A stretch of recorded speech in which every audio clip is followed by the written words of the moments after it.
So I want to come back to you, Will, on the kind of qualities that you think humanitarian aid workers need. But let's go over to Lviv, and because I'm conscious Yuri has to go quite soon. Perhaps Yuri, could you just describe what it is that you're doing and how you balance it with your studies?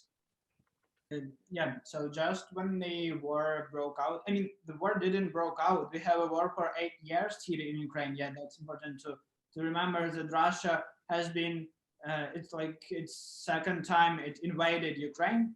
And so we have a stop, like a holidays in universities at first. So that was the moment when we volunteered, like, I don't know, 14 hours per day, each day non-stop. So just to manage all the refugees that were coming to Lviv, because Lviv was considered like the safe place in Ukraine. But later on, we also created a humanitarian center together with Ukrainian Students League. It's a charity organization that unites more than 60 universities around Ukraine. And so we students are cooperated together. So we have also warehouses in Lviv, our like logistics to provide so that we could transfer the humanitarian aid from Lviv to the regions where it is mostly needed. It includes medicines, foods, hygiene, clothes, and other stuff. Also tactical medicines for our soldiers. And that's basically where we meet Lucy and Will, who come to us with humanitarian supply that's already been moved to the front line. But in addition to that, I and Dvinka, we are studying. It's very hard to unite studying and volunteering because you don't have so much time before, and now you need to somehow join your efforts to do everything. But yeah, we are trying to focus on some service-based, I would say, studying. So together with my colleagues from my program, we have been preparing letters to the to foreign parties of European countries.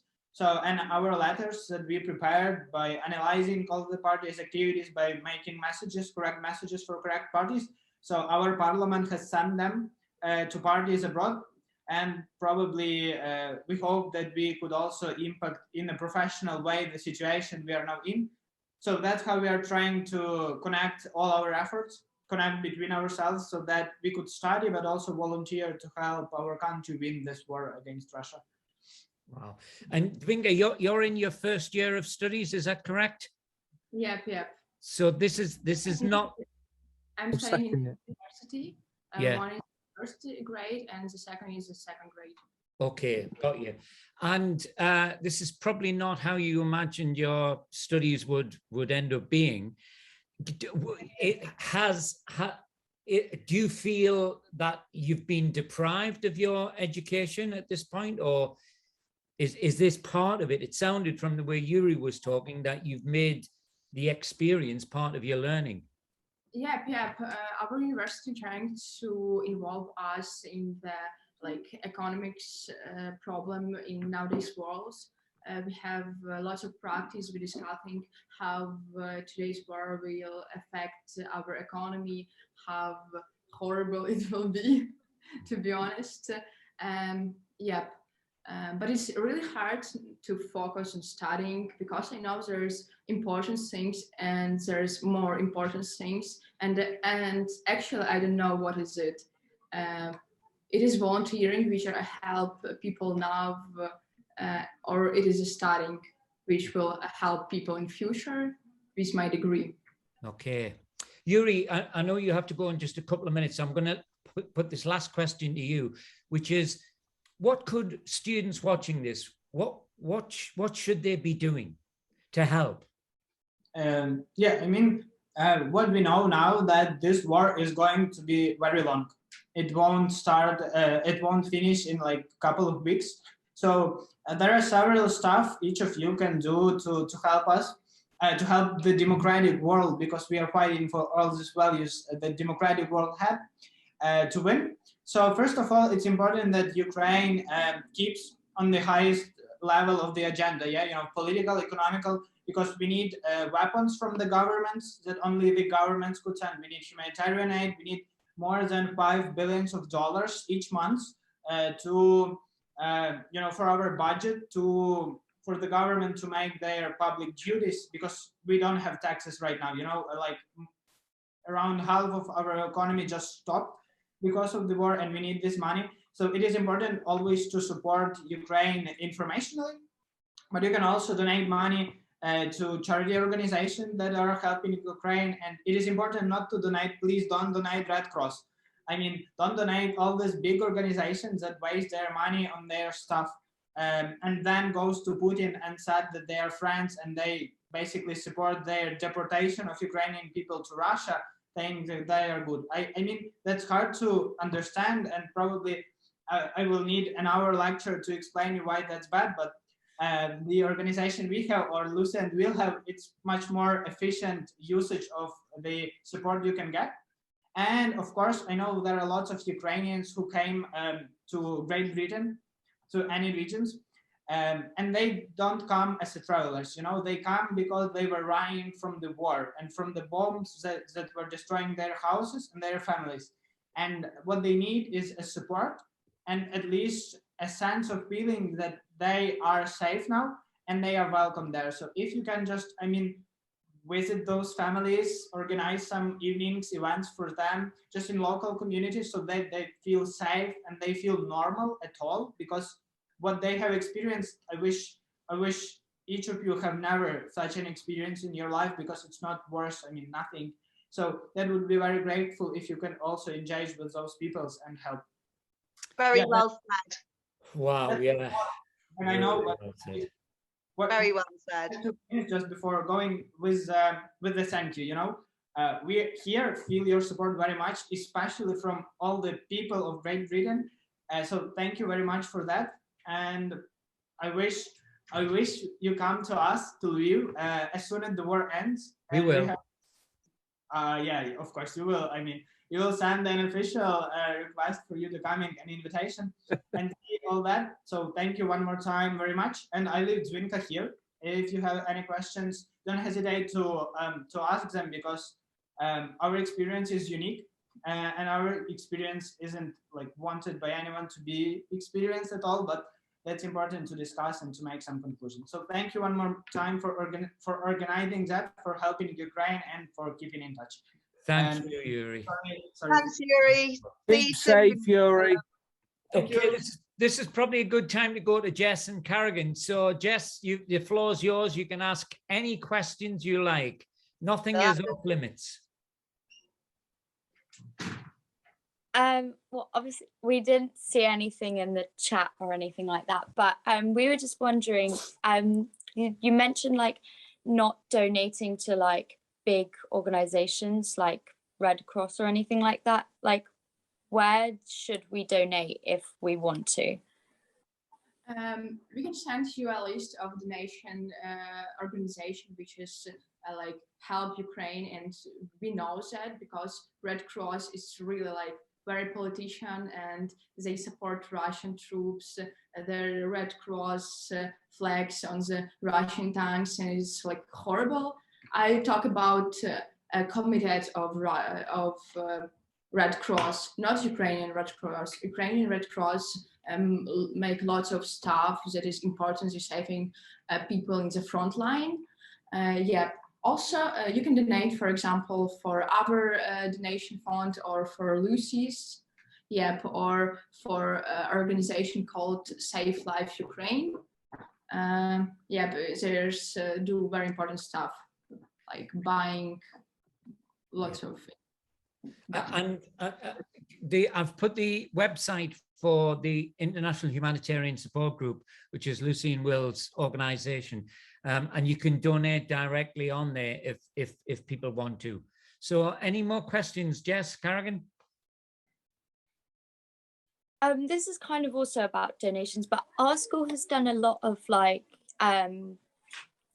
fundraising for the DEC. Is that like the right thing that we should be doing, or should we be like focusing our fundraising on something else?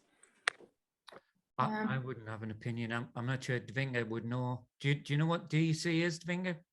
To be honest, I don't know what it is. It's the Disaster Emergency Committee, I think it is. Yeah. I I don't know if any of us could have a view because we don't know it well enough, really. Lucy, Yeah. Will, do you have a view on that? Sorry, it actually froze there for me. Can you repeat the question, please? Well, I basically just said that our school has done a lot of fundraising for the DAC, and I was just wondering if that's like the right place we should be like sending money to, as we were talking about like big organizations like. Right. If I'm honest with you, the only thing I've seen, I can only talk from my experience and from my colleagues' experience and the people that I've met. The aid that's getting through and the money that's getting through to actually help Ukrainian people where it actually counts is the smaller groups. Obviously, we're liaison with University of Lviv. If they need anything, they can ask us and we will do our very best to get it and then deliver it to it. They then will go and deliver it to the front line. So it's a direct route. With all the big organizations, you know, you've got taxes, you've got CAOs on huge salaries, and it's not just about that. It's not, because we've not seen on the ground any help from these guys whatsoever. The only help that we see is from the likes of the University of Lviv. And I'm going to say this because I came away from these guys a few weeks ago feeling like a proud mama bear, you know, through people that I didn't know. And, you know, these guys are away from their families, they're studying, and they formed a family of their own. And they have achieved what most adults are still trying to achieve in Poland and Ukraine. You know, it's if you don't put your efforts towards the smaller groups, really what you're doing is supporting media. That's what I feel like it is. It's you know, all you see. Will? Sorry, Will. Sorry. No, okay. I guess the sort of key thing with if money goes towards some of the bigger groups, there's a lot more red tape surrounding getting the aid out to where it needs to go, because what happens is the aid's bought and stored, and then for that aid to be disseminated where it needs to go, it needs to sign off, you know, by somebody in charge, and that needs to be signed off by their boss. So it's not as reactive as it needs to be, and it's certainly definitely not proactive in terms but it's of also outsourced. Well, you know, a lot of these bigger groups and, you know, charities, they're outsourced. So then you're talking about the people who have a little bit of clout, and the people who have a little bit of clout, from my experience, are creaming off the top. So nothing, you know, you sort of expect in charities that 25% goes to admin, or, you know, a certain percentage goes somewhere else, and you get that. However, when you're donating to smaller groups and to people who are in the Ukraine as well, all of the money is getting through to where it's supposed to be, you know, and people are putting even more and above and beyond that. Everybody who's actually helping has jobs at home. They have an income coming in at home, but they're putting that on hold to make sure that all this aid gets across. Now that's passion. And with the bigger groups, unfortunately, you don't have that passion there. It's all about money. It's all very calculated. And as Will said, there's a lot of red tape. So there's only a certain amount of things they can actually do, and there's only a certain amount of aid they can get across to certain organizations. And as Yuri said about the Red Cross, you know, they're very impartial. We're all humanitarians. However, we certainly don't want to be supporting Russian troops. And unfortunately, Red Cross, you know, they're impartial. So they've got to not just take the side of Ukraine, they've also got to take the side of the Russians. So your money is also going towards helping the Russians. Well, we've seen that with the United Nations as well. They have to be seen to be impartial. And it seems to me, I just wanted to say one other thing, because Lucy, by the way, if you can keep your phone steady, it would be, some of us are feeling a bit seasick because you're juggling around there.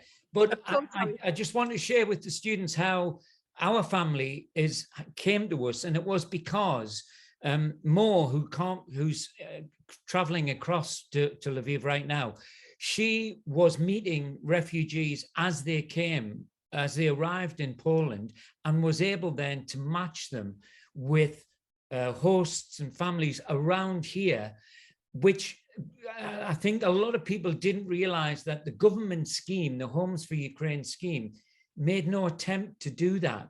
So for us, it was that immediacy, that there was someone there who could meet them and say, I know that this would be a good home for you. It would keep you safe. So it was like Yuri said, that's a big thing that we can do as British people. But finding the right kind of family is really important. Yeah. Yeah, it's a responsibility, isn't it? Exactly. You know, if you've got somebody who's got a great heart, and 99.9% have, and they house a Ukrainian family, and then after 3 weeks they decide that it's not for them, you're talking about a displaced family that's gone through enough and uprooted yet again. And, So and that has happened. And Yeah. it's going to happen as well, because the government hasn't actually given enough help, enough support, or enough advice on what they can do, what it's going to be like, and then support systems afterwards. And all this is really important, Well, So all these Facebook groups have had to step in to fill that void. Yeah. So Jess and Carrigan, we've only got a few minutes left. So any other questions? There is one just popped up. Yeah, there is. But one question is, like, what is the size of your active group? This is for Lucy and Will, and like, how do you allocate your roles? Good question. Those, Okay. apparently. Our size of our group is around about between 5 and 7 at the moment. That's our core group. We understand that not everybody can give months and months and months of their time. So every day we're talking to people, every day we're taking skills from people that, can be relayed back over in the Ukraine or Poland. And we're actually like a spider web. So we've got our core 7, and then that just spiders out. So, we've got nurses at the moment over from Canada. We've got technicians over from the States. We have ex-military from the States. Everything has a place, if you like. And with our team, all our support is coming from an outsource of the groups on Facebook. We're vetting people, talking to people, at the time this month, it might be humanitarian aid where it's food or whatever, and medical aid, but we do have to have specialist people that can go and take aid into deeper Ukraine. So then you're talking about ex-Marines, ex-forces, everybody has a role to play. So our group is actually quite large, although our core team is quite small. And Will, you're involved in that logistics part of it. So what's it been like? Give people an idea of what it's like to drive into Lviv.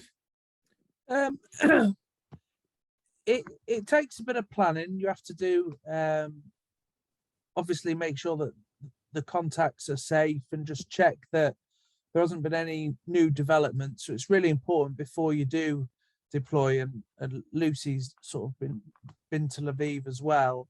You need to make sure that it's well planned. You've got a well planned route, and we try and get whatever sort of intelligence from the ground as we can. I.e., has there been any attacks? Are there any rumors? Because it's really important that you make a good operational decision. It's no good just going, we've got a full van, let's do a run in, because it is that safety element. There are quite a lot of moving parts. Lucy's got contacts in Lviv, like we say. We've also got contacts that are ex-military, doing military training, all sorts of different things. So we just try and build a good operational picture before any decisions on movements inside of Ukraine are made. But it is important to note that if we do make a decision to go in, that isn't the be all and end all. Safety is paramount, and if we need to turn around and come back out and wait another day, that's what we'll do. Yeah. But decisions are really made on an hour by hour basis. Okay, brilliant. We're rapidly running out of time. And I want to make sure that the last question is put to Davinka. So I think Jess and Carrigan have got a final question. Yeah, we do. Yeah, we feel we are aware that we're running out of time. So this is actually directed at you, David, because you've talked about having a Ukrainian family. So how would we make a Ukrainian family feel welcome here in the UK, and anything that restricts them culturally that anyone could help them with? Yeah, well, I'll say very briefly, and then I think it's right that a Ukrainian should have a view on that. So for us, we had a number of kind of ground rules. One was that we would never talk about the war unless the family wanted to talk about the war. We don't put the news on unless they ask for the news to be put on. Frankly, our babushka, we've got a grandmother with us, and she does watch a lot of news. But we also want to learn about their culture. And I would say, honestly, this is the best thing my wife and I have ever done, because we have learned so much from the experience. And these people are so grateful, but we keep having to say to them, you know, we are the ones who are gaining out of this. But Davinka, what would you say that we should be doing to make your countrymen and women feel at home? Yeah, there's lots of people who like moved from the front line to the London to the other part of Europe and America and other countries where they want to feel safe, but they also want to know that people worried about the situation, because to be honest, I have lots of friends who moved and their family moved abroad, and now they are returning to their hometown, which is like dissipated a few days ago, and they are returning to their house. The soldiers' house is bombed and destroyed, but they still want to return and to rebuild their buildings, to rebuild their lives. However, to be honest, it's like almost impossible, because lots of them lost their part of families, like friends, and abroad they want to feel safe and to know that people are worried about the situation in countries. They want to know that the government donating an arm for them, because nowadays one of the important things into our army nice to like deoccupy the other part of our country. We have like one region where it's like full of occupation by Russian troops. It was like a betrayal stuff from one of the men from the government, but people still there like make protests. Russians trying to shout them, but they're do this stuff like for a month they're occupied, and for a month they're trying to have a democratic there. Great. The one thing I wanted to say to all the students listening in on this is that if you've learned anything today, I think it's that you don't need to have specialist skills to help. No. You don't need to be given permission by people to help. There's so many things you can do. In about 3 hours' time, we've put together a little group in this region, around the Harrogate region, and we've got people who are volunteering in terms of health and well-being. We've got therapists. There is employment, which is available for our Ukrainian guests. There is so much that you can do to support the Ukrainians when they get here. You don't have to have a Ukrainian staying with you to do that. What really touched my heart here is we live in a small village, and the first time we took our Ukrainian friends out, people were hugging them. You know, it was really powerful to see. So don't wait for permission. There are so many things that you can do. Will, you're waiting to get in, I can tell. I was just going to say, I think, you know, just as just been said there, you don't need any special skills. There's so much you can do. And actually just sharing the message and sort of sharing what's going on with friends, family that might not be aware because they, you know, they might not watch a lot of news and things. the more people talk about it, the more that message gets out there. You know, that in itself creates change. So talk about it. Don't be afraid to talk about it. Can I just add in, you know, the human side of things seems to be forgotten after the first few days of the news. And that's something that people need to educate themselves on. Don't just watch the news, you know, go on YouTube, go on viable videos from real people from Ukraine. You know, the University of Lviv, they're all living, breathing humans that are experiencing this on an everyday basis, and they are incredible. As the future of Ukraine, you know, you've only got to look at them to see what's, you know, in store for the future. And we, as you know, UK residents are very, very lucky, and we are on the peripheral. They are actually, you know, experiencing this day in, day out. And I was blown away with the fact that, you know, although I keep saying, and I'm sorry that I keep saying that you're kids, you're not kids, you're adults. It's just because I'm old. But I am blown away with your efforts just through, you know, being away from your family, being worried about your family, studying, which is hard enough, and then becoming like a family yourselves, and then inviting us into your family as well. You know, it's a big thing, and people just need to remember the humanitarian side of things and the human side of things, not just what you see on the news, not just the bombs. You know, when you see people dead in the streets, these are people's mums, people's dads, people's brothers. You've got to remember this. So, you know, anywhere anybody can donate, whether it be to us or whether it be to the University of Lviv, you can always come through to us where we can work out aid, or we can work out, you know, the logistics of it all. We'll be more than happy to help. Great. I know we've got to wrap up there. So I just want to thank everybody for taking part in this. It's been just a wonderful 45 minutes. Can I thank especially Dvinga, because as we heard the sirens go off, it's difficult for students right now. As the students on this call know what it was like when COVID first happened and the disruption there. Imagine what it's like for those students over in Ukraine. Just incredible.